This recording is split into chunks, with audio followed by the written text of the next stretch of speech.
cómo valoran el protocolo.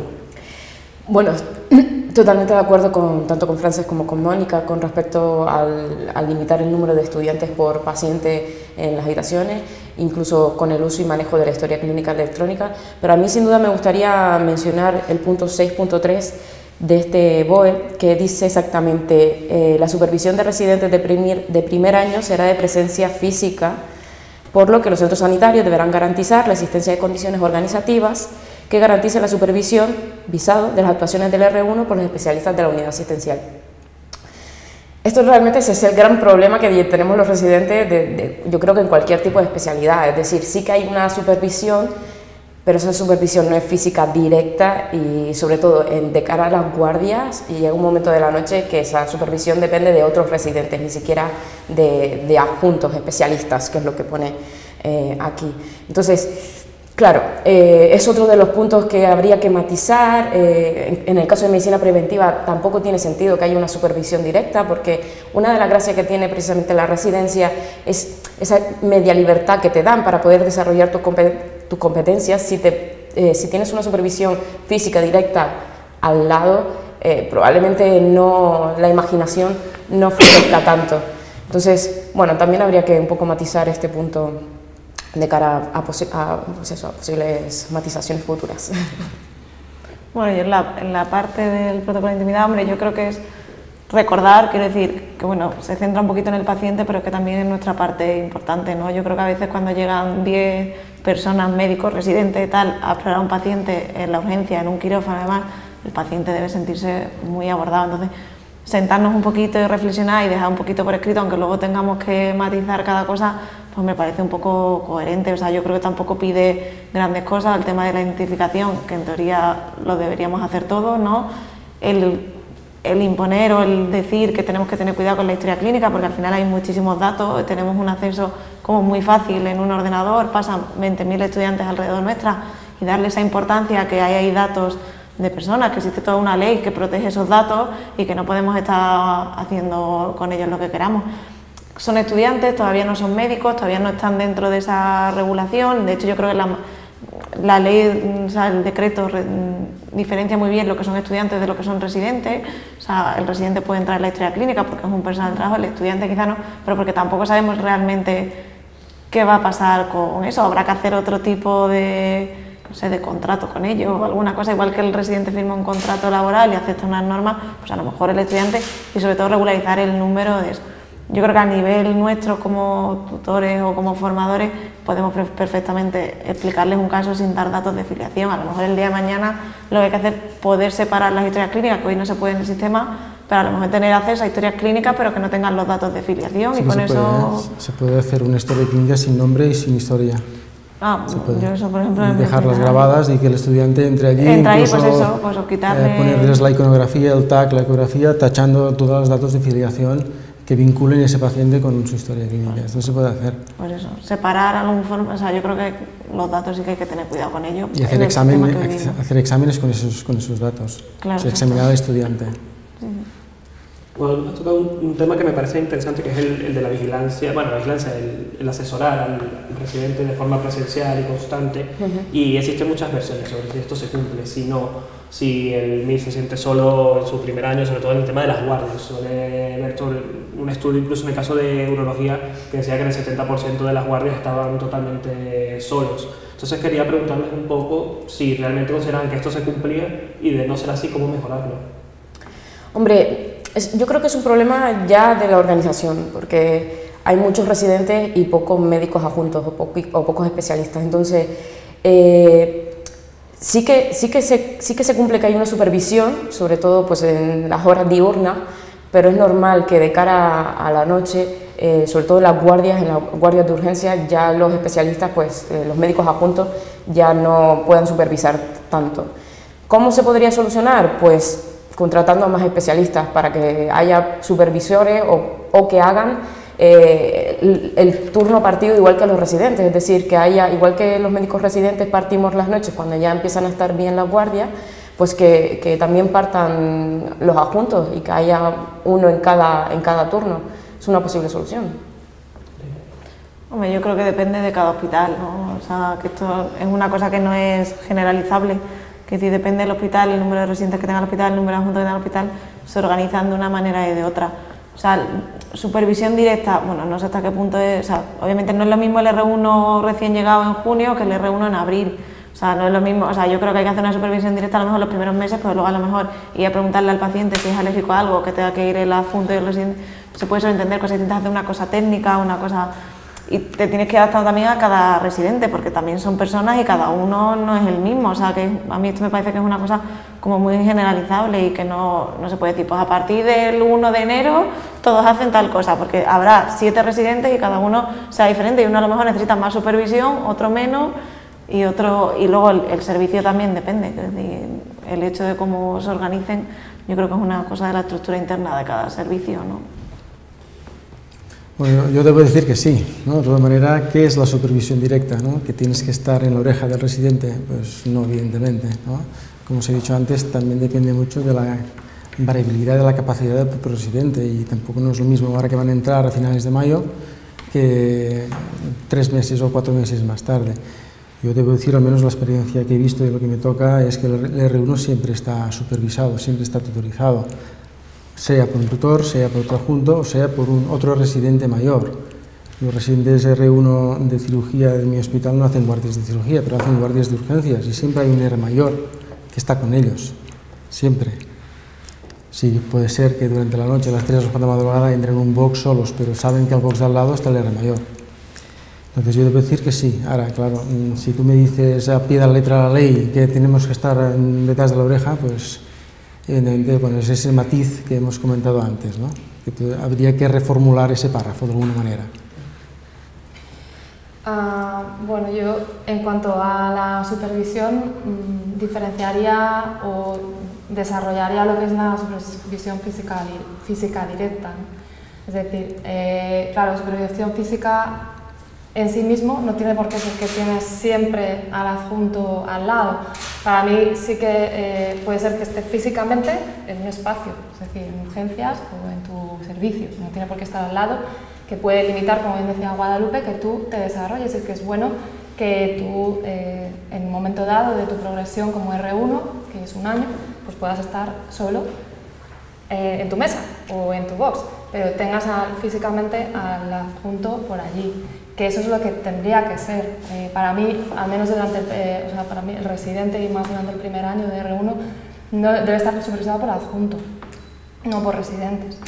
Entonces, luego directa, los primeros meses, pues desde luego que lo ideal sería que o los primeros meses o el primer mes, depende de la especialidad y del servicio donde estés, que es diferente, pues tener a alguien que tú puedas estar al lado y que te acompañe en los primeros pasos y, como decía antes, pues te ayude a conocer el sistema, la estructura, incluso la historia clínica digital, que esté más cerca, ¿no? Y cada vez le vas empujando y que se vaya más lejos, pero oye, que si te necesito estás ahí, ¿no? Entonces yo creo que eso es lo que debería ser, que luego a nivel de estructura, de organización, pues bueno, ya sabemos las complicaciones que hay, ya sabemos que desgraciadamente pues por falta de personal, por déficit de especialistas, de contratación, etcétera, se echa mano del residente, que no debería, porque eso no es staff y es, como dicen en Cataluña, a más, ¿no? O sea, además de, pues no debería ser, igual que no debería ser que un residente firme un alta de R1 y salga supervisado por el R2 o el R3, o sea, la supervisión es por el adjunto. Entonces... Esto no pasa, perdón que te corte, pero un R1, ya el rol, cuando entras en la historia digital, el sistema reconoce que es un R1 y no lo deja acabar la historia clínica. Un R1 no puede firmar un alta. Sí, pero que no sea supervisado por el R2. Pues se supone que si no lo puede revisar tiene que pedir ayuda a un adjunto para que le valide el alta. Eso es lo que debería, sí. Otra cosa que pase, que ocurra. Y bueno, en cuanto a la supervisión, pues esto, que decir que tenemos ahí mucho que recorrer, porque en eso va pues la formación del residente y bueno, también está demostrado que cuanto más solo se siente un residente, más peligro hay de que enferme. y eso también es una realidad que tenemos, que están sometidos a mucho estrés los médicos en general, pero cuando estás en una situación de más vulnerabilidad, como puede ser menos conocimiento, pues es más, y eso sí que... ¿Qué podría ser un residente que se sienta solo, que se sienta justo que está un poco desamparado ante el adjunto, incluso los R mayores? Bueno, pues eso lo que genera es más estrés, más sensación, y sobre todo en servicios de urgencias, evidentemente, que ahí necesitas de más inmediatez, pues genera más estrés, y esto ya hay estudios que lo demuestran, pues que el estrés en el médico es más, digamos que más presente o se multiplica a veces en las situaciones en los residentes, ¿no? Pero podría ser algo, este R1, decir, me siento un poco solo, ¿qué medidas podría tomar? ¿Hablar con alguien? Bueno, está tu tutor, están las unidades docentes, las jefaturas de estudios, hay muchos sistemas luego tienes un representante de residentes en las jefaturas, en las unidades docentes o jefaturas de estudios, al que puedes recurrir para que lo lleve a esas reuniones que se dan en las cuales deben de tratar estos temas. Y ahí es donde se debe analizar si hay algún déficit o está habiendo algún problema. Yo por eso creo que siempre es bueno hablar y conocer también eso, como hablaba al principio, de conocer el marco del residente, es decir, las herramientas o los lugares donde puede acudir, ya no tanto a quejarse, que también puede ser, pero a tratar de mejorar, o sea, a buscar esa mejora de su formación, ¿no? Y para eso hay sistemas para lograrlo. Bueno, al residente le das las herramientas ya de R1 a la primera semana. Por ley está la tutoría de bienvenida, que se llama. Entonces tú, aparte de presentarte, presentar al resto de compañeros y la unidad donde estás, te encierras en una habitación confidencial, le das toda la información, todos los protocolos, se lo das por escrito, el residente tiene que firmar conforme lo recibe, y todos lo que se ha dicho antes, todas las tutorías que se van a realizar a lo largo del año, la importancia del tutor. El tutor, de alguna manera, es un personaje con vocación docente que le dices que estarás a su lado, y eso es lo importante. Cuando el residente tiene esa sensación de frustración, de agobio, de desamparo, de desilusión, el primero que tiene que acudir es al tutor, diría yo, hablar con el tutor. A partir de ahí, si no se entienden con el tutor, entonces lo comentaba la doctora Terán, hay una serie de mecanismos legales a los cuales puede acudir el residente, la representación de residentes en la misma unidad docente, en el jefatura de estudios, si hay marcos legales donde el residente puede acudir, pero vamos, el primer eslabón es la comunicación con el tutor, a ver qué pasa, qué está pasando y cómo podemos solucionarlo. Quiero preguntar si ustedes habían vivido o si habían tenido alguna situación similar de estar en el R1 y decir, me sentía un poco sola o no, o si conocían a alguien que estuviera con ustedes en esta situación y si tuvieron que llegar a esta situación de hablar con el tutor y decirle, me gustaría estar un poco más vinculado.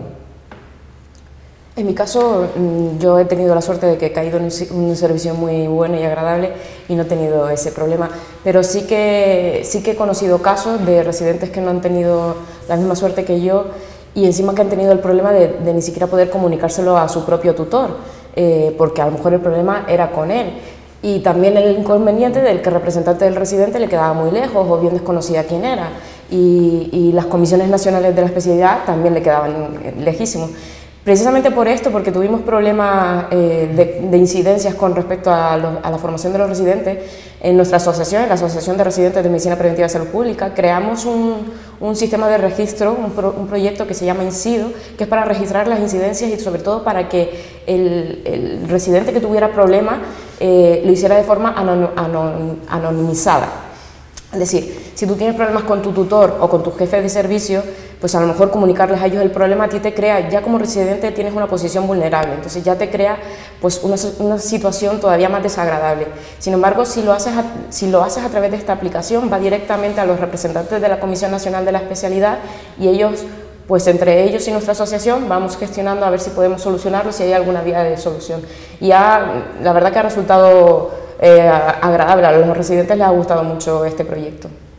¿Tendrás estimaciones de más o menos cuántas personas han participado? Pues el proyecto tiene 3 años de vida y han contestado 21 encuestas exactamente, porque saqué los datos el otro día.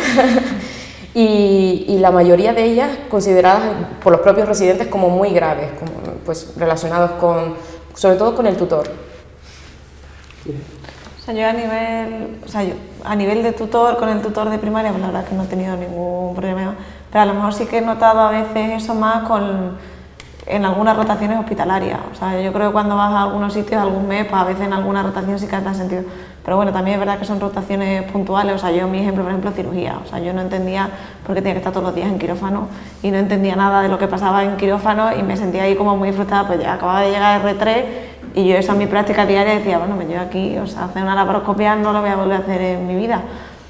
Pero bueno, que son cosas que solventas y que luego te das cuenta que, bueno, que puedes salir por otro lado, que luego puedes pedir incluso a los propios compañeros de cirugía y decirle, oye, mira, o sea, estoy entrando todos los días en quirófano, a lo mejor.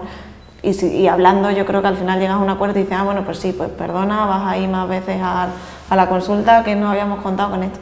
Y yo creo que al final la comunicación es lo más importante, o sea, con tu tutor directo, incluso con el tutor con el que estés rotando, porque a veces haces las cosas por sistema y tampoco entramos en que hay cosas que se tienen que adaptar un poquito, pero tampoco ha sido más problema. Si me permitís un inciso, sí. Aquí hay un arma legal muy potente que tiene el residente, que ya no depende del tutor, o sea, hay las encuestas de satisfacción. O sea, el residente sabe que cada año o cada vez que lo pida puede ir a pedir al jefe de estudios de forma independiente a su servicio, a su tutor, y rellenar un cuestionario. Hay varios 30 o 40 ítems sobre si está a gusto, si le dan las herramientas adecuadas para realizar su trabajo, si se siente apoyado, si el tutor es adecuado, si gasta las horas suficientes para tutorizarlo, etcétera, etcétera. Y eso es una encuesta independiente que el jefe de estudios firma y envía a la Comisión Nacional de Especialidades. Y a partir de aquí, si los resultados son negativos, la Comisión Nacional de Especialidades puede empezar un expediente, una auditoría interna, a ver qué está pasando, por qué ese residente ha puntuado tan mal a ese servicio, ¿no? Y ha habido precedentes que se ha quitado la residencia, la docencia a un servicio y han estado 2 o 3 años sin residentes debido a la mala puntuación. Así que hay realmente un feedback. O sea, lo que se ha dicho, creo que se ha dicho, bueno, los residentes tienen muchos derechos, pero también obligaciones y viceversa, los tutores y el staff, porque es evidente, si el residente, ¿por qué está en un servicio? Porque ese servicio está acreditado para la docencia. Es decir, se entiende que cumplen ese requisitos, pero estos requisitos no son eternos, o sea, hay que auditarlos y hay que renovarlos cada cierto tiempo. O sea, que esto es bueno y eso es lo que se le dice al residente, o sea, todas las armas que tiene a su disposición ya al primer mes. Esa encuesta que acabas de mencionar es totalmente voluntaria, ¿no? Y supongo, no, es obligatoria. Es obligatoria. Sí, es obligatoria. El residente tiene que rellenarla. Sí. Bueno, en la realidad sabemos que eso no se pasa. Sí. Bueno, por lo menos sí. Lo que la Comunidad de Madrid. Pues como lo que decía sobre las reuniones, pues que claro, con el tutor, que tienen que darse y están en la agenda, y están en el libro del residente o en el portfolio. Y están en las leyes. Pero bueno, que luego lo que hay que potenciar es que se haga, o sea, porque se tiene que hacer, ¿no? Y además que es una herramienta muy útil de autoevaluación del residente, o sea, es que ya no es para que lo vea otro, es para el propio residente. Y por eso también insisto en que es bueno que el residente lo conozca, porque si sabe que existe puede pedirlo. Digo, oye, claro, yo sé que quiero hacer la evaluación del tutor, ¿no? Y entonces... No, y es competencia del jefe de estudios. Nosotros pasamos cuentas al jefe de estudios. El jefe de estudios recoge, bueno, ¿qué has hecho? Memoria de acción tutorial, tutorías que has hecho. O sea, nosotros estamos permanentemente, cada trimestre, tenemos que ir a reunirnos con nuestro jefe de estudios y nos rinde cuentas. O sea, que es a 3 bandas. Un poco para englobar, se ha habido que hay muchos cambios también desde el punto de vista de los tutores y se está buscando mucho todo el tema de la profesionalización y de dar más visibilidad al tutor dentro de la formación especializada. Entonces, preguntar si consideran que con un diploma de una acreditación específica se puede dar un salto exponencial en este sentido. Bueno, estamos entrando en otro tema totalmente distinto. Mira, hace ya muchos años que existen tutores y hasta ahora estábamos en la sombra. Por suerte, pues me habéis invitado aquí como representante nacional de la vocalía de tutores a nivel nacional, a nivel estatal, y hace 6 meses. Entonces, bueno, es un tema a trabajar. Seguiremos haciendo nuestras funciones, tengamos título o no tengamos título. Evidentemente es una de nuestras reivindicaciones que podamos tener un título oficial a ámbito nacional que aunque te desplaces por condiciones familiares o lo que sea, pues si eres tutor en Girona, pues puedes seguir ejerciendo tutor en Las Palmas, ¿no? Que ahora, hoy, en días de hoy, no existe esta condición. Pero bueno, esto es un tema, yo diría, que no tiene que ver con la vocación del tutor. El tutor será vocacional con el título o sin el título, me parece a mí. Sí, estoy de acuerdo. Añadir que seguramente el diploma de acreditación facilite, como dice Francesc, esta labor y que sea homogénea, o sea, que sea, no solo que facilite que el tutor se pueda desplazar porque es homogénea, sino que además sea homogénea, es decir, que necesitamos que sea homogénea, ¿vale? Y luego el diploma de acreditación ayudará también al tutor a sentirse más motivado si eso también viene de la mano de un reconocimiento, es decir, si ese diploma de alguna manera, pues, por ejemplo, va a puntuar en un baremo o además se acompaña de un reconocimiento en otros sentidos, es decir, en tiempo o en remuneración o de alguna manera en que sobre todo en tiempo, yo pienso que es lo que puede llegar a agradecer mucho seguro el residente y el tutor. Y que bueno, que se desarrollen en las autonomías el reconocimiento del tutor, que es que está en la ley. Y hay autonomías que ya lo tienen desarrollado, pero bien en tiempo, bien en limitación de los cupos que tienen por profesional, o bien en dinero, las dos cosas, o en reconocimiento baremos, etcétera. Pero que esto se haga en todos los sitios, ¿no? Para que, bueno, pues que tengamos también una homogenización en el cómo de bien se están sintiendo los tutores en todas las comunidades autónomas. ¿Algo que quieran puntualizar del tema de acreditación? Estoy de acuerdo con Mónica. Bueno, y además existe un decreto que en teoría habla del reconocimiento, pero que luego depende de cada comunidad autónoma y no lo tenemos nada implantado en ningún momento, pero claro, que decir, el diploma tendría validez y va acompañado de otras cosas, que decir, tener un diploma por tenerlo en un cajón, creo que, o sea, ese diploma tiene que ir de tiempo que tienes que dedicar al residente, sobre todo, que si las consultas están muy saturadas, pues al final todos pierden en formación, el tutor y el residente. Pero más que un diploma, permanente es un estatuto del tutor, claro, de alguna manera, ¿no? Que esté regulado todo, ¿no? Eso es uno de los objetivos que quiere conseguir la vocalía. Yo opino lo mismo que mis compañeros. De hecho, hasta ahora la labor del tutor es totalmente altruista. Quien está ahí es por amor al arte o por amor a la docencia en este caso, con lo cual que se premie a los tutores por el buen trabajo y también con un buen sistema de evaluación de tutores, pues estoy totalmente de acuerdo. Para concluir, me gustaría que dijéramos un titular del debate, empezando contigo, Guadalupe. Pues yo tengo 3 titulares. Vale. A mí me gustaría, es que ya me lo preparé previamente, a la organización me gustaría indicarles que es importante medir, es importante hacer encuestas de satisfacción, encuestas de expectativas para que podamos identificar posibles líneas de mejora de cara a la formación de los residentes. Y con respecto a los residentes, 2 cosas. Una, la comunicación es importante con tutores, con otros compañeros, con las diferentes organizaciones y sobre todo somos mortales, ¿no? Somos humanos, no podemos con todo. Tenemos que, pues eso, vivir también, o sea, aparte de formarnos, el periodo de la residencia es un periodo precioso, único e irrepetible, con lo cual hay que disfrutar de esas otras aportaciones que te da este periodo. Nada, yo darle la bienvenida a todos los residentes y que va a ser una etapa, yo creo que increíble, que la mayoría de cosas que nos ocurren son positivas, aprendemos más de la medicina, aprendemos de nuestra especialidad y luego nos acaba gustando porque disfrutamos de ella y que vamos a encontrar grandes personas en nuestros caminos, que el tutor va a ser una persona, en la mayoría de los casos, que va a ser un gran referente y que va a acabar como amigo de la mayoría de nosotros y acabamos la residencia y seguirá siendo nuestro referente y que aprovechen esta etapa que es muy bonita.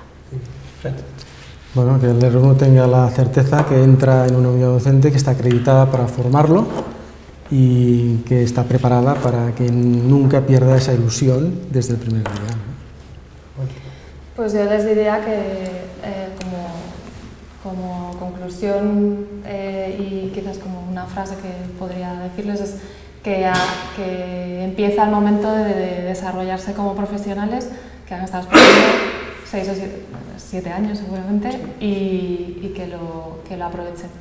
y que conozcan la estructura y que pregunten. Gracias a todos por haber venido y hasta una nueva edición de los debates de Sanitaria 2000.